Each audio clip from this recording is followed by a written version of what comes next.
नमस्कार दोस्तों, जैसा कि आप स्क्रीन पर देख सकते हैं, इंडियन ऑयल कॉरपोरेशन लिमिटेड के अंदर कई सारे पदों पर वैकेंसी आई है, जिसमें मेनली अप्रेंटिस और डेटा एंट्री ऑपरेटर शामिल है। टोटल वैकेंसी 200 है, जिसे आप टेबल में देख सकते हैं, जो कई सारे कैटेगरीज में डिवाइड होने के साथ अलग अलग स्टेट में और पोस्ट वाइज भी डिवाइड है। इसके एप्लीकेशन फॉर्म 16 मार्च 2025 से शुरू हो चुके हैं और एप्लीकेशन की लास्ट डेट 22 मार्च 2025 है।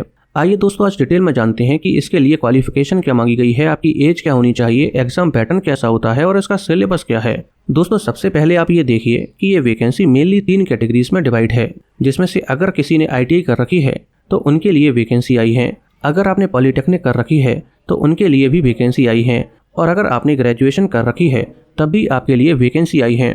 आइए दोस्तों, सबसे पहले जानते हैं कि अगर आपने ITI कर रखी है तो क्या क्वालिफिकेशन आपसे मांगी गई है।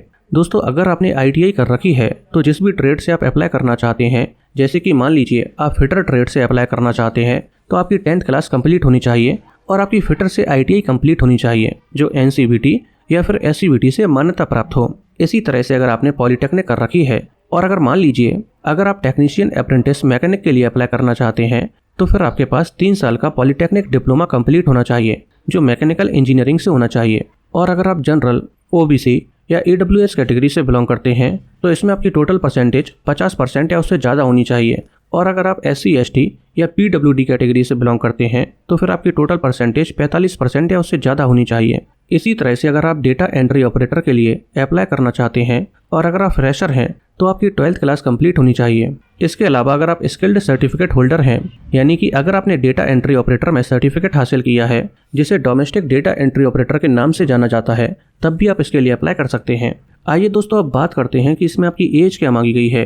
दोस्तों, यहाँ पर आपकी एज 28 फरवरी 2025 को 18 से 24 साल के बीच होनी चाहिए। इसके अलावा आपको एज में रिलैक्सेशन भी दिया जाता है, जैसे कि अगर आप SC ST कैटेगरी से बिलोंग करते हैं तो आपको 5 साल एक्स्ट्रा दिए जाएंगे, यानी कि आप 29 साल की उम्र तक इसका एप्लीकेशन फॉर्म भर सकते हैं। लेकिन अगर आप OBC कैटेगरी से बिलोंग करते हैं तो फिर आपको 3 साल एक्स्ट्रा दिए जाएंगे। इसी तरह से अगर आप PWD कैटेगरी से बिलोंग करते हैं तो फिर आपको 10 साल एक्स्ट्रा दिए जाएंगे। आइए दोस्तों, अब बात करते हैं कि इसका सिलेक्शन प्रोसेस कैसा होता है। दोस्तों, इसका सिलेक्शन प्रोसेस रेलवे में जो अप्रेंटिस के लिए वैकेंसी आती थी कुछ इसी तरह से है, यानी कि यहाँ पर कोई भी रिटन एग्जामिनेशन या इंटरव्यू वगैरह नहीं होता है।